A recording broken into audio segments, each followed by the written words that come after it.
పైగా bank loan వాళ్ళ పేరు మీద తీసుకున్నారు 3.5 లక్షల రూపాయలు.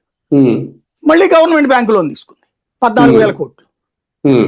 ఇంత చేస్తే కట్టేది 3 లక్షల ఇళ్ళు 14,000 కోట్లు అప్పు.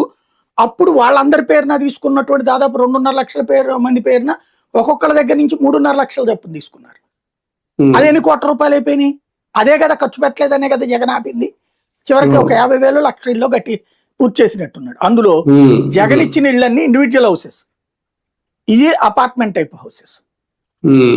దానికి తోడు ఇవాళ పేపర్ ఈనాడే రాసింది 330 గజాలు, 370 గజాలు, 430 గజాలు అడుగులు, గజాలు అడుగులు. అది ఎంత అండి? 48 గజాలు కదా సెంట్ అంటే సిటీలో. 48 గజాలు అంటే 480 చదరపు అడుగులు, అంతే కదా? అదే సందర్భంలో 72 గజాలు పల్లెటూళ్ళలో అంటే 720 చదరపు అడుగులు కదా.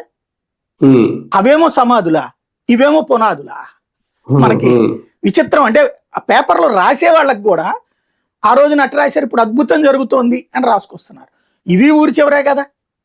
ఇంకోటి అవి ఇండివిజువల్ హౌసెస్, ఇవేమో అపార్ట్మెంట్లు.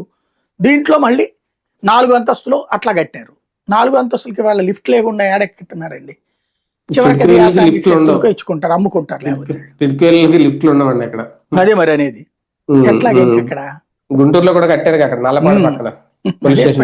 చివరికి అదేం చేస్తారు, వాటిని మామూలు తీసుకోలేకపోతే అదే వెంటనే ఒక మాట అనేస్తారు,